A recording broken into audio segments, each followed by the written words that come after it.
여러분들의 좌우명은 어떤 것입니까? 어느 책에 보니까 좌우명에 대한 우리나라 설문조사를 했더니 근면 성실이 34.8%로 가장 많이 나타났다고 합니다. 근면 성실.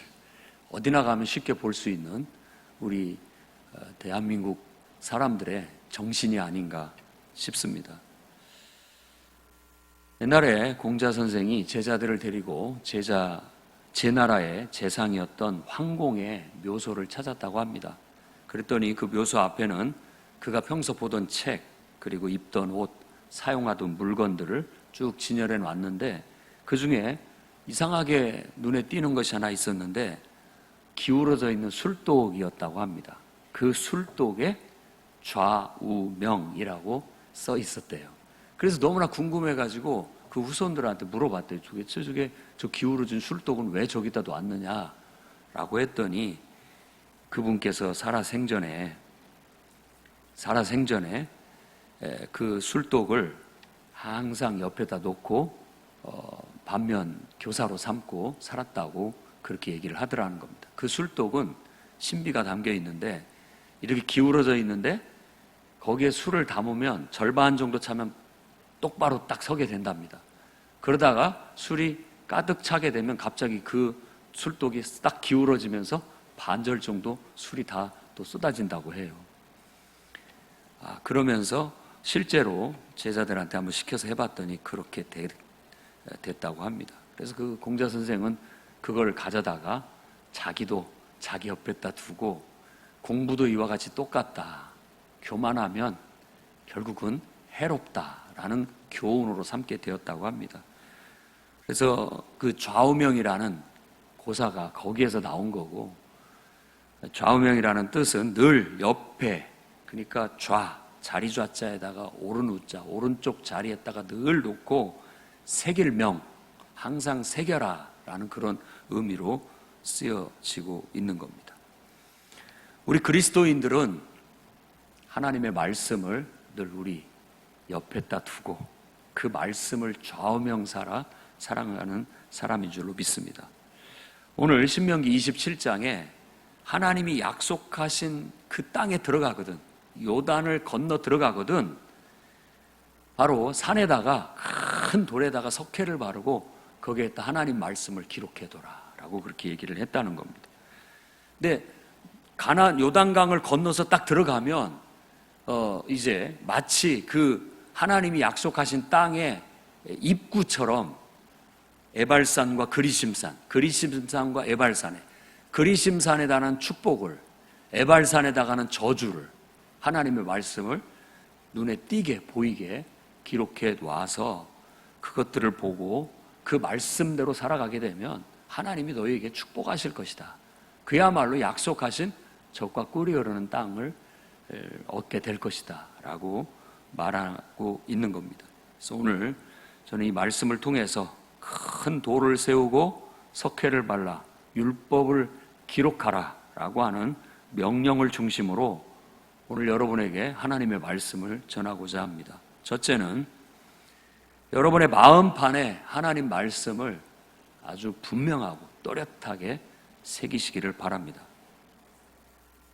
주신 땅에 들어가거든 큰 돌을 세우고 석회를 바른 후에 율법의 모든 말씀을 그 위에 기록하라. 일단은 큰 돌, 그리고 거기다 석회를 바르고 검은색 글씨로 쓰게 되면 이건 아주 또렷하고 분명하게 사람들이 어디서든지 볼 수 있게 새기라는 그런 의미가 담겨져 있는 것입니다. 우리가 하나님을 믿는다라는 말은 바로 하나님 말씀대로 실천하는 사람이다라는 의미를 가지고 있습니다. 또 천국이라는 말도 물리적인 영역일 수 있지만 하나님이 통치하시는 영역이라고 해서 하나님의 통치에 순종하는, 하나님이 다스림에 늘 순종하는 삶을 하나님 나라 혹은 천국이라고도 말한다는 걸 우리는 잘 알고 있습니다. 하나님의 말씀이라고 하면 그것은 인간을 가장 행복하게 살 수 있도록 이끄는 길이라고 우리는 믿어야 되겠습니다. 그래서 하나님 말씀을 생명으로 삼아야 돼요. 그 말씀에 따라서 그 말씀이 어떤 것보다도 우리는 좌우명으로 우리 인생에 삼아서 그 말씀대로만 실천하게 된다면 온 세상에 하나님의 은혜와 축복이 철철 넘쳐 흐르게 될 줄로 믿습니다. 그야말로 젖과 꿀이 흐르는 복된 삶이 모든 인류에게 또 이 나라에 여러분과 저의 삶 속에 펼쳐지리라 믿습니다.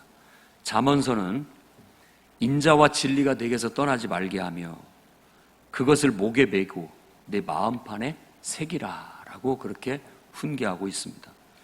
바울 사도도 고린도 성도들에게 너희는 우리로 말미암아 나타난 그리스도의 편지니 이는 먹으로 쓴 것이 아니요 오직 살아계신 하나님의 영으로 쓴 것이며 또 돌판에 쓴 것이 아니요 오직 육의 마음판에 쓴 것이다 라고 하면서 자신의 복음을 전파하고 가르치는 설교의 사역을 통해서 성도들이 하나님 말씀으로 새겨지고 하나님의 그리스도의 복음으로 합당한 삶을 살아가고 있다는 걸 이와 같이 묘사하고 있는 것입니다. 이 모든 것 속에 관건은 뭐냐? 어떻게 하면 사람들 마음속에 하나님 말씀을 분명하게 심느냐? 그겁니다. 우리도 성경책을 한 권 늘 가지고 다니는 거 그걸로는 부족합니다. 성경책 가지고 다닌다고 해서 실천하는 건 아니니까요. 어떻게든지 성경을 우리 마음판에 새겨야 됩니다. 그래서 언제든지 그 말씀이 능력이 돼서 말씀이 역사해서 그 말씀에 의해서 내가 말도 하고 그 말씀이 능력이 돼서 행동도 하는 그렇게 우리가 이끌려져 가게 된다면 그 말씀은 생명의 말씀이 되어 우리 인생의 등불이 되고 우리가 살아가는 좌우명이 돼서 우리를 가장 복되게 그리고 축복되게 하나님 앞에 풍요로운 삶으로 우리를 이끌어가는 그런 능력이 되리라고 믿습니다. 그러니 여러분 마음판에 하나님 말씀을 새기도록 힘쓰시기 바랍니다. 교회 교육은 예배는 모든 이와 같은 하나님의 말씀을 마음판에 새기는 교육적인 의미를 가지고 있습니다. 교회가 이 땅에 존재하는 목적 그리고 또 교회가 감당해야 할 사명, 기능이 있다면 하나님 말씀을 가르치는 일입니다. 어떻게든지 성도들 마음속에 성경책만 끼고 다니는 것이 아니라 그 마음속에 하나님 말씀을 집어넣는 거예요. 그래서 그 말씀이 그 속에 들어가서 좌우명이 되고 그 말씀이 그 속에 들어가서 생명이 되고 그 말씀이 그 속에 들어가서 행동이 되고 삶이 되도록 하는 것이 교회 교육의 궁극적인 목적입니다. 그러니 저는 오늘 여러분들이 교회 교육과 훈련에 좀 더 관심을 가질 수 있기를 바랍니다. 그냥 살지 마시고 성경을 배우려는 목표를 가지시고 또 교회 교육을 통해서 뭔가를 터득하고 배우려고 하는 목표를 가지시고 또 교회를 통해 신앙 훈련을 받아서 내가 좀 더 능력 있는 신앙, 실제 생활 속에서 하나님과 동행하는 신앙을 가질 수 있도록 여러분들이 좀 더 목표를 가지고 도전할 수 있기를 바랍니다. 현 시대는 지금 코로나19로 인해 또 여러 가지 자연재해로 인해 또 정치적, 사회적 혼란으로 인해 많이 어렵습니다. 그럴 때에도 우리가 흔들림 없이 뭔가 우리를 좌우명 삼아서 우리를 이끄는 어떤 말씀이 있다면 나를 이끌어주는 말씀, 내가 붙잡고 살아갈 수 있는 말씀이 있다면 흔들리지 않을 줄로 믿습니다. 우리가 영상 예배로 가정에서 드리면 저도 전화를 통해서 확인해 보면 집중이 잘 안 됩니다. 예배 드리는 것 같지 않습니다. 하지만 지금 어쩔 수 없이 그렇게 드릴 수밖에 없는 상황이라 할지라도 우리는 그것을 깨뜨릴 수 있는 노력이 필요합니다. 노력이 필요해요. 지금이야말로 여러분들이 더 하나님 말씀에 관심을 가지고 그 말씀을 여러분 마음판에 새기고 하루하루 눈을 뜨면 하나님 말씀과 함께 시작하고 그 말씀을 마음에 새기고 그 말씀이 내 행동이 되어서 나타날 수 있도록 살아가는 훈련을 하셔야 됩니다. 그래야 흔들림 없이 이 혼란한 시국에도 하나님과 관계가 멀어지지 않고 하나님의 은혜와 축복과 멀어지지 않고 그분과 늘 동행하면서 나름대로의 삶 속에서 하나님의 은혜와 축복을 누리며 살아갈 수 있으리라고 믿습니다. 그러니 하나님의 말씀의 소중함을 다시 한번 깨닫고 오늘 말씀에서 큰 돌에 석회를 바르고 기록하라고 하신 것처럼 여러분 마음판에도 새겨서 분명하고 또렷하게 새겨서 그 말씀이 행동이 되고 그 말씀이 삶이 될 수 있도록 살아갈 수 있기를 바랍니다. 그래서 저희들도 바로 우리가 하나님의 말씀을 가르쳐서 복음을 가르쳐서 그것이 저들의 삶 속에 나타나고 있습니다. 저들이야말로 우리가 쓴 그리스도의 편지입니다 라고 말할 수 있는 그런 성도들이 되었으면 좋겠습니다. 두 번째로는 하나님의 백성답게 행하시기 바랍니다. 모세와 레위 제사장들이 온 백성에게 말합니다. 이스라엘아 잠잠하여 들어라. 오늘 네가 네 하나님 여호와의 백성이 되었으니 여기에 핵심이 있습니다. 오늘 너희가 하나님의 백성이 되었으니 그런즉 네 하나님 여호와의 말씀을 청종하여 내가 오늘 네게 명령하는 그 명령과 규례를 행할지니라. 그리스도인 기독교의 사상을 가진 사람이 아니라 기독교의 예수의 실천을 가진 사람들입니다. 그러니까 머릿속에 어떤 가르침만 가지고 있으면 진짜 그리스도인이 아닙니다. 실천하는 사람이 진짜 그리스도인입니다. 행동으로. 예를 들어 나 하나님 믿어, 예수 믿어 라고 하지만 사실 예배를 드리러 먼 길 마다하지 않고 예배를 참석하는 그 행동, 그 실천이 그리스도인입니다. 기도하는 그 행동, 실천이 그리스도인이라는 말입니다. 하나님 말씀을 늘 아침에 눈을 뜨면 읽고 그 말씀을 적고 그걸 내 생활 속에 실천하는 그 사람이 그리스도인인 거예요. 행동이 그리스도인이라는 걸 보여주는 것이지 말이 그리스도인을 보여주지 않습니다. 지금 이 나라에서 그리스도인들이 교회가 비난을 받고 욕을 먹는 것도 우리의 행동 때문에 그렇습니다. 행동을 보고 그리스도인인지 아닌지를 보이게 되는 것이죠. 마태복음에는 너희의 선한 행실을 보고 하나님 아버지께 칭찬이 돌아가게 해라 라고 가르치고 있어요. 산상수훈의 핵심도 실천에 있는 겁니다. 배우는 데 있는 게 아닙니다. 내가 행하는 행동이 내 신앙이에요. 그게 내 삶입니다.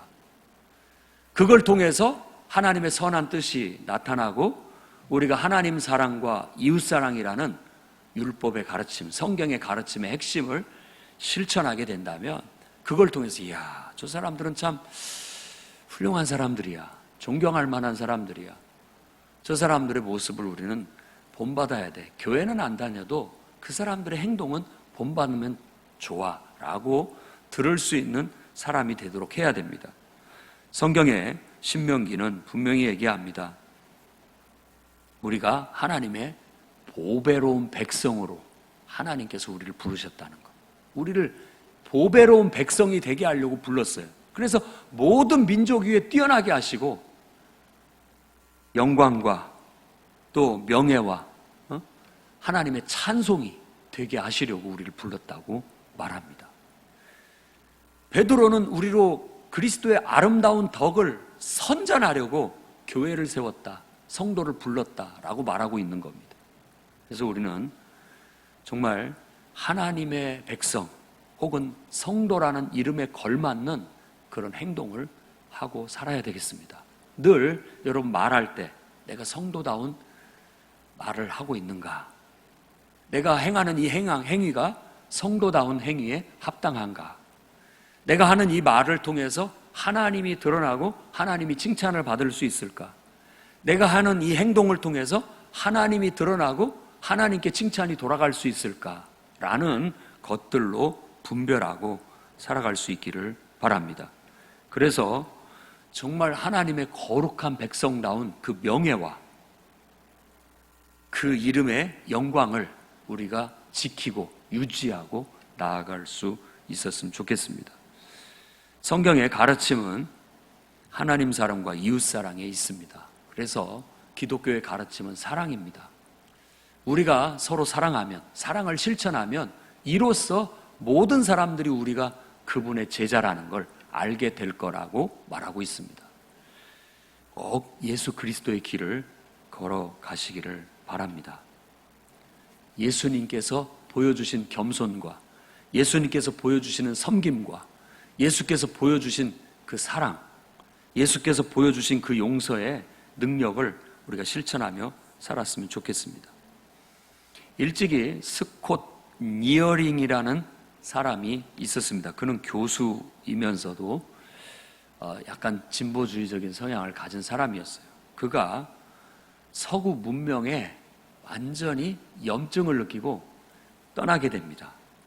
그래서 농촌에 가서 그저 농사 짓고 그런 순수한 삶을 살아가는데, 그 사람의 좌우명은 간소하고 질서 있는 생활을 하자라는 거였다고 합니다. 미리 계획을 세우고 일관성을 유지하고 꼭 필요하지 않는 일은 멀리하고 되도록 마음이 흐트러지지 않도록 하고 그날그날 자연과 사람의 가치 있는 만남을 이루어가고 반드시 노동으로 생계를 유지하고 쓰고 강연하고 가르치고 원초적이고 우주적인 힘, 곧 하나님에 대한 이해를 넓히고 계속해서 배우고 익혀 점차 통일되고 원만하며 균형 잡힌 인격체를 완성할 것, 10가지를 좌우명으로 삼고 살아갔다고 해요. 하루 4시간 동안은 생계를 위해서 일하는 걸 지켰고, 하루 4시간 동안은 책을 읽거나 글을 쓰는 지적 활동을 했고, 하루 4시간 동안은 이웃과 좋은 사람을 만나면서 친교하고 사람과의 만남을 했다고 합니다. 100살까지 살다가 돌아가셨어요. 자, 이런 사람들의 삶을 보면서 나름대로 소신이 있다, 나름대로의 깔끔한 단정한 삶을 살아냈다라고 칭찬하면서 본받을 게 많다라고 얘기합니다. 그렇다면 우리 그리스도인의 삶도 전 이와 같은 그런 평가를 들을 수 있는 삶이 됐으면 좋겠어요. 항상 하나님 말씀을 좌우명으로 삼고 하나님을 경외하고 하나님을 사랑하는 사람, 그래서 그 사랑이 인간 사랑으로, 자연 사랑으로, 그리고 국가 사랑으로, 이웃 사랑으로 실천되어져서 항상 소박하지만 단정하고 크게 욕심부리지 않지만 그래도 하나님의 은혜와 축복을 늘 감사하면서 사는 사람, 그런 사람을 우리는 성도라고 하고, 저들의 삶은 참 본받을 만한 삶이다. 서구화된 현대 사회는 온통 모순과 무지, 편견과 분노, 증오로 가득 차 있고, 더 나아가 물질에 대한 탐욕에 물든 인간들을 괴롭히는 권력, 그리고 다른 사람보다 출세하고 싶은 충동과 관련된 조급함과 시끄러움, 부와 권력을 차지하기 위한 투쟁에 수반되는 근심과 두려움, 많은 사람이 좁은 지역으로 몰려드는 데서 생기는 복잡함과 혼란함, 이게 서구 문명의 대표적인 해악이라고 이 사람은 말합니다. 어쩌면 우리들도 이것을 막 싫어하고 염증을 느끼고 세상을 등지고 살아가라 이런 것이 아니라, 이 복잡하고 혼란한 세계 속에서 우리가 중심을 잡고 정말 하나님 백성다운 능력 있는 삶을 살아내자고 저는 여러분에게 말씀을 드리는 겁니다. 우리의 정말 경건하고 거룩한 예배, 이 신성한 예배, 이것이 우리의 삶을 밝히고 거룩하게 만들어갈 수 있는 에너지원이 되어야 되겠고, 늘 항상 숭고한 기도의 자세로 늘 기도하면서 바라고, 또 하나님 앞에 기도하면서 겸손한 삶을 살아가고, 여러분의 말, 행동 하나하나가 하나님의 영광에 걸맞는 삶을 살기 위한 늘 내 스스로의 절제, 근신함, 또 매사에 충성됨, 이런 것들을 실천하게 된다면 정말 이 복잡한 세상 속에서 우리는 그리스도인으로서 나름대로의 단정하고 정말 아름다운 그런 삶을 살아낼 수 있다고 믿습니다. 늘 십계명을 지키면서 살아갑시다. 늘 주기도문을 암송하면서 그 주기도문대로 우리의 삶을 살아갑시다. 산상수훈의 가르침을 늘 마음에 새기면서 그 수훈들을, 예수님의 가르침을 우리 삶 속에 실천하고 살아감으로써 우리의 행함을 보고 하나님께 영광이 돌려지는 그런 거룩한 하나님의 백성다운 삶을 살아갑시다. 하나님의 백성답게 행동하시기를 주의 이름으로 축원합니다. 세 번째는 아멘의 성도가 되시기를 바랍니다. 요단을 건넌 후 그리심산에서 축복을 선포하고 에발산에서 저주를 선포하라고 모세가 명령합니다. 장로들과 함께. 모세는 그곳에 들어가지 못하지만 결국은 장로들은 거기에 들어가기 때문에 유지를 내리게 되는 겁니다. 그러면 백성들은 그걸 듣고 아멘으로 화답하도록 가르칩니다. 바로 그게 아멘으로 화답하는 신앙입니다. 아멘은 주로 그렇게 될지어다 라는 동의의 뜻을 가지고 있습니다. 긍정과 동의의 뜻. 쉽게 얘기한다면 내 말이 그 말입니다. 그대로 하겠습니다 라는 그런 마음으로 아멘을 외치는 거예요. 여러분들도 하나님의 말씀이 선포될 때 아멘으로 제 말이 그 말입니다. 그렇게 하겠습니다 라는 그런 의미로 아멘 하시기 바랍니다. 아멘은 내 마음의 결단입니다. 하나님의 말씀을 받아들이는 순종의 행위요. 그 말을 내 생활 속에서 실천하겠다라는 고백이기도 한 거예요. 그래서 우리 성도들은 아멘의 성도가 돼야 됩니다. 받아들이고 그걸 실천하는 성도 꼭 되시기를 바랍니다. 고린도 후서 1장 18절 29절에는 예수님은 하나님 앞에 오직 예만 됐다고 해요. 그 예라는 말이 아멘의 의미를 갖고 있습니다. 긍정, 무조건 순종, 예가 됐다라는 건 무조건 순종하셨다라는 그런 의미가 되는 겁니다. 실제로 하나님의 약속은 얼마든지 그리스도 안에서 예가 되니 그런즉 그로 말미암아 우리가 아멘하여 하나님께 영광을 돌리게 되느니라. 여러분들도 정말 하나님 말씀 앞에 늘 아멘 하셔서 하나님께 영광이 되기를 바라기를 되게 행동해 나가시기를 바랍니다.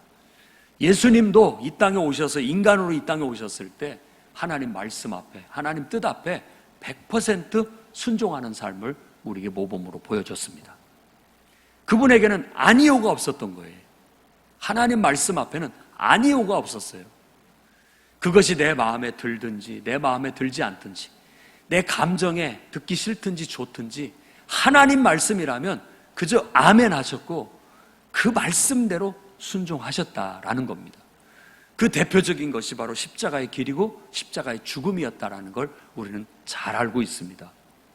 할 수만 있거든 이 잔을 내게서 옮겨주십시오. 정말 너무나 힘듭니다. 갈 수가 없습니다.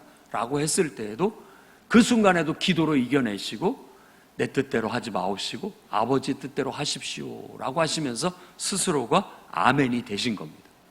우리 성도들의 삶 속에도 필요한 정신이 바로 이거라고 믿습니다. 그래야 말씀이 우리 생활 속에 능력이 되고 그래야 그 말씀의 능력이 우리의 삶의 축복으로 나타나게 되는 겁니다. 너무나도 우리 그리스도인들이 그저 쉽게만 예수를 섬기려고 한다면 어떤 능력도 나타나지 않을 것이고 그걸 통해서 어떤 기적이나 축복도 나타나지 않을 겁니다.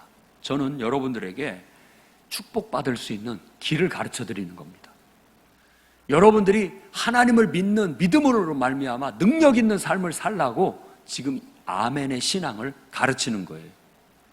하나님 말씀이라면 너무 깊게 따지지 마시고 그저 어린아이처럼 아멘으로 받아들이고 순종하고 그 결과를 한번 보십시오. 과연 하나님께서 그 말대로 순종했을 때 은혜를 베풀어 주시고 기적을 나타내 주시고 축복을 나타내 주시는지 한번 지켜보시라는 겁니다. 그 길로만 가게 된다면 우리 모든 성도들이 다 하나님 앞에 은혜를 받고 축복을 받고 다 잘 돼서 번창해서 그로 인하여 하나님께 영광이 돌아가게 될 거예요. 하나님을 믿으면 이 집사님처럼 됩니다. 하나님을 믿으면 이 성도님처럼 됩니다. 라고 하면서 하나님을 믿는 우리의 믿음의 삶이 얼마나 놀라운지를 보여주게 됨으로써 결국은 하나님이 칭찬을 얻게 되고 많은 사람들이 우리를 본받아 하나님께로 돌아오는 역사가 나타나게 될 거라는 것입니다. 아멘이시고 충성되고 참된 증인이셨던 예수 그리스도처럼 우리도 아멘의 성도가 되고 충성된 성도가 되고 참된 증인이 되는 성도가 됩시다. 그러므로 말미암아 우리의 삶에 하나님의 놀라운 은혜와 축복을 누리면서 하나님께 감사하고 널리 그리스도의 영광을 드높였으면 좋겠습니다. 계시록 22장 40절에는 22장 20절은 21장으로 끝나지만 그 앞절에는 이렇게 말합니다. 이것들을 증언하신 이가 이르시되 내가 진실로 속히 오리라 하시거늘 아멘 주 예수여 오시옵소서 라고 말했습니다.